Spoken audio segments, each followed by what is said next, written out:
नमस्कार दोस्तों, स्वागत है आप सभी का अपने यूट्यूब चैनल जीके बैंक की डेटा में। आशा करता हूँ आप सभी लोग अच्छे होंगे और स्वस्थ होंगे। आज की जो हमारी वीडियो है लेटेस्ट जॉब से रिलेटेड वीडियो है। आज की इस वीडियो में हम एक बहुत ही अच्छी जॉब लेकर आए हैं। ठीक है, ये जॉब जो है आपकी, इसमें जो है बच्चे इसको थोड़ा सा नज़रअंदाज कर देते हैं, वो इस पर इतना ध्यान नहीं देते कि क्या ही होगा इससे। और फिजिकल तो होता ही नहीं, सीधी सी बात है, थंबनेल देख के आप जान ही गए होंगे। उसके अलावा जो सैलरी है वो भी आपकी अच्छी खासी रहती है। चलिए शुरुआत करते हैं। और वीडियो को शुरू करने से पहले आपको क्या करना है, आपको अपने चैनल को सब्सक्राइब करना है और बेल आइकन को दबा देना है, जिससे कि आपको आने वाले वीडियोस का नोटिफिकेशन मिलता रहे। चलिए शुरुआत करते हैं। बात की जाए तो मैं किस जॉब की बात कर रहा हूं, तो आप जानिए। ये उत्तर प्रदेश अधीनस्थ सेवा चयन आयोग लखनऊ द्वारा एक विज्ञापन है। और ये आपका प्रारंभिक अर्हता परीक्षा यानी कि जो पैट 2025 की मैं बात कर रहा हूँ।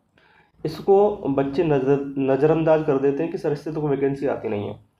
हमको क्या करना है, हमें से जो प्री का जो ये पेपर है, इसको प्री बोला जाएगा किसी भी एग्ज़ाम के लिए, इसको हमें देना है। क्योंकि जो आने वाली जो वैकेंसी हैं, चाहे आप लेखपाल की वैकेंसी ले लीजिए, जो क्लरिकल पोस्ट हैं ज़्यादातर इससे आती हैं। उसके अलावा जो लोअर पीसीएस तक, जो कि अच्छी खासी ऑफिसर लाइन की जो जॉब होती है, वो भी इससे आती हैं। ठीक है, तो उस चीज़ से आप दूर ना हो जाए, तो इसलिए मैं आप सभी को बताना चाहूँगा कि इसमें आप फॉर्म डाल सकते हैं, जिससे कि आपको कोई दिक्कत ना हो। एग्ज़ाम मतलब कोई भी ऐसा कोई बड़ा एग्ज़ाम आपके हाथ से छूट ना जाए, इसलिए मैं बताना चाह रहा हूँ। ठीक है, और अदर स्टेट के भी बच्चे इसके लिए डाल सकते हैं, ऐसी बात नहीं है। ठीक है, वो बच्चे डाल सकते हैं। इससे आपका जूनियर असिस्टेंट, जिससे आपका लेखपाल और भी आपके जो होते हैं तमाम जो क्या कहते हैं आपकी वैकेंसीज़ होती हैं, उसकी एक लिस्ट है लंबी, लगभग 30-35 वैकेंसी से आपकी निकलती हैं। और जो बच्चा नहीं दे पाएगा वो सीधी सी बात है, नहीं भर पाएगा। चलिए इसके बारे में थोड़ी सी जानकारी लेते हैं। तो सबसे पहले जान लेते हैं इसकी लास्ट डेट। ठीक है, 17/6/2025 यानी कि 17 जून को इसकी लास्ट डेट है, जो कि आपकी लगभग आने ही वाली है। यानी कि आज आप मान लीजिए आज ही आपकी लास्ट डेट है, क्योंकि 17 को अब ज़्यादा दिन तो रहे नहीं है। ठीक है, और जो शुल्क समायोजन और आवेदन में संशोधन की जो तिथि है वो आपकी 24 तारीख रहने वाली है। इस बात को आप ध्यान में रखेंगे। ठीक है, बहुत ही मैं सारी चीज़ें इस पर डिस्कस करूँगा। ठीक है, बाद में सिलेबस भी, कुछ लोग सिलेबस के बारे में नहीं बताते हैं, तो मैं इसका सिलेबस भी बताऊँगा, क्या सिलेबस रहता है, बस अंत तक बने रहना। दूसरा सबसे महत्वपूर्ण बिंदु है आवेदन शुल्क। जो आवेदन शुल्क है इसके लिए वो आपका कितना रहने वाला है। जो आपके जनरल लोग हैं कि अनारक्षित जो लोग हैं, उनके लिए कुल जो आपका आवेदन शुल्क है वो 185 रुपये है। ओबीसी के लिए 185 है। अनुसूचित जाति के लिए 95 है। अनुसूचित जनजाति के लिए आपका भी 95 रुपये रहने वाला है। दिव्यांगजन जो लोग हैं उनके लिए आपका मात्र 25 रुपये आपका शुल्क रहने वाला है, आवेदन शुल्क। इस बात को आप ध्यान में रखें।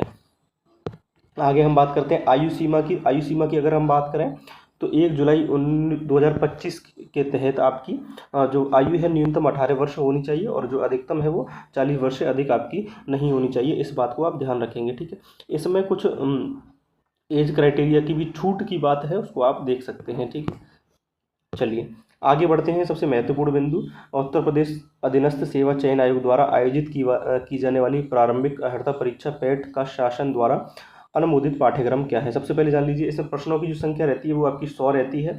उसके अलावा प्रश्नों की जो अवधि रहती है 120 मिनट यानी कि 2 घंटे रहती है।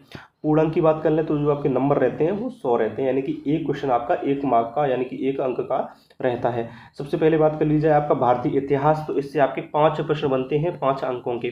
ठीक है, इसमें आपका सिंधु घाटी सभ्यता, वैदिक संस्कृति, बौद्ध धर्म, जैन धर्म, मौर्य वंश, गुप्त वंश, ठीक है, हर्षवर्धन, राजपूत काल, सल्तनत काल, मुगल साम्राज्य, मराठा, ब्रिटिश राज्य का अभ्युदय एवं प्रथम स्वतंत्रता संग्राम।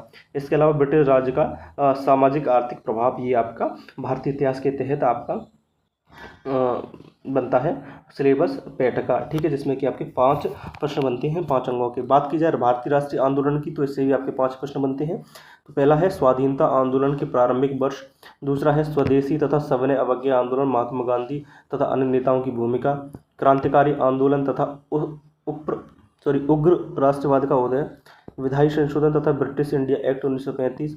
भारत छोड़ो आंदोलन या आज़ाद हिंद फौज तथा नेताजी सुभाष चंद्र बोस। ये आपका 5 अंकों का 5 अंकों का 5 प्रश्न लगभग आपके भारतीय राष्ट्रीय आंदोलन से बनते हैं।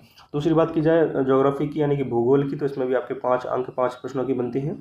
तो भारत एवं विश्व का भूगोल पढ़ना है, उसमें नदियाँ तथा नदियों की घाटी, भूजल संसाधन, पर्वत, पहाड़ियाँ एवं मरुस्थल और शुष्क क्षेत्र, वन, खनिज संसाधन विशेषकर भारत में। इसके अलावा भारत एवं विश्व का राजनीतिक भूगोल, जलवायु तथा मौसम, टाइम जोन और जनसांख्यिकी परिवर्तन तथा प्रवास, ये आपका भूगोल का सिलेबस रहने वाला है। ठीक है, आगे हम बात करेंगे भारतीय अर्थव्यवस्था की, इकोनॉमी के भी आपके 5 प्रश्न बनते हैं 5 अंकों के। तो भारतीय अर्थव्यवस्था 1947 से लेकर 1991 तक की आपको देखनी है। योजना आयोग तथा पंचवर्षीय योजना इसमें आ जाएगा। मिश्रित अर्थव्यवस्था का विकास, निजी एवं सार्वजनिक क्षेत्र, हरित क्रांति आ जाएगा, दुग्ध विकास एवं ऑपरेशन फ्लड आ जाएगा, बैंकों का राष्ट्रीयकरण तथा सुधार आ जाएगा। ठीक है, ये आप देख सकते हैं। इसके अलावा वर्ष 2014 के पश्चात के आर्थिक सुधार, कृषि सुधार, ढांचागत सुधार, श्रम सुधार, आर्थिक सुधार और जीएसटी वगैरह ये आपका इकोनॉमी में आ जाएगा। इसके अलावा जो है आपका जो इंडियन पॉलिटी है 5 अंकों की, इसमें आपका भारतीय संविधान में आपका भारतीय संविधान की मुख्य विशेषता, राज्य के नीति निर्देशक सिद्धांत, मौलिक अधिकार, कर्तव्य, संसदीय प्रणाली, संघीय प्रणाली, संघ एवं केंद्र शासित प्रदेश और केंद्र राज्य संबंध इसमें आप देख सकते हैं। न्यायिक ढांचे की बात की जाए तो आपको सुप्रीम कोर्ट, हाई कोर्ट दोनों ही पढ़ने पड़ेंगे। जिला प्रशासन और स्थानीय निकाय और पंचायती राज संस्था हैं वो आपका इंडियन पॉलिटी के अंतर्गत आएंगे। दूसरी बात की जाए सामान्य विज्ञान की, तो सामान्य विज्ञान के भी आपके 5 प्रश्न बनते हैं, जो कि आपके भौतिक विज्ञान, रसायन विज्ञान और जीव विज्ञान से मिलकर आपके 5 प्रश्न आएंगे, जो कि 5 अंकों के होंगे। प्रारंभिक अंकगणित की बात की जाए तो पूर्ण संख्या, भिन्न तथा दशमलव, प्रतिशतता, साधारण अंकगणितीय समीकरण, वर्ग एवं वर्गमूल, घातांक, घात और औसत आपके ये आपके मैथ का रहने वाला है। 5 प्रश्न ही रहेंगे 5 अंकों के। आगे बात की जाए सामान्य हिंदी की, तो सामान्य हिंदी आपके 5 प्रश्न रहेंगे 5 अंकों के। संधि, विलोम शब्द, पर्यायवाची शब्द, वाक्यों के लिए एक शब्द, लिंग, भिन्नार्थक शब्द, मुहावरे, लोकोक्तियाँ, सामान्य अशुद्धियाँ, लेखक और रचना, ये सभी आपके 5 रहने वाले हैं। अंग्रेजी भी थोड़ी सी आती है, अंग्रेजी व्याकरण, अपठित गद्यांश पर आधारित प्रश्न, ये भी 5 प्रश्न 5 अंकों के आएंगे। रीजनिंग के आपके 5 प्रश्न 5 अंकों के आएंगे, ये देख सकते हैं आपका। ठीक है, दूसरा आप बात कर लें करंट अफेयर, तो भारत और वैश्व का करंट अफेयर आपका 10 नंबर का आता है, जो कि बहुत अच्छा पोर्शन इसमें रहने वाला है। 10 प्रश्न 10 अंकों के। दूसरा है सामान्य जागरूकता यानी कि जनरल अवेयरनेस के जो है 10 प्रश्न आते हैं, जैसे भारत के पड़ोसी देश, राजधानी एवं मुद्रा, भारत के राज्य तथा केंद्र शासित प्रदेश, भारत संसद, लोकसभा और विधानसभा, विधान परिषद, राष्ट्रीय एवं अंतर्राष्ट्रीय दिवस, विश्व संगठन और उनके मुख्यालय, भारतीय पर्यटन स्थल, ये सभी आपका आने वाला है। ठीक है, देख सकते हैं। आगे देखिए, इसके अलावा हिंदी की अगर बात की जाए तो अपठित गद्यांश आता है 10 प्रश्नों का, और आपका ग्राफ की जो व्याख्या है वो आपके 5 प्रश्न आएंगे। 5 प्रश्न आपके तालिका से आएंगे। ठीक है, इसके अलावा जो इसमें रहने वाला है 1/4 की नेगेटिव मार्किंग रहने वाली है। उसके अलावा ये इस बात को आप ध्यान रखेंगे, बहुत ही महत्वपूर्ण बिंदु है ये। आगे आपको क्या करना है, अपने चैनल को सब्सक्राइब करना है जीके बैंक डेटा के नाम से। ठीक है, और जिससे कि आपको आने वाली वीडियोज़ का, तो अपने चैनल को सब्सक्राइब कर लीजिए जिससे कि आपको आने वाली वीडियोज़ का नोटिफिकेशन मिलता रहे। चलिए, धन्यवाद।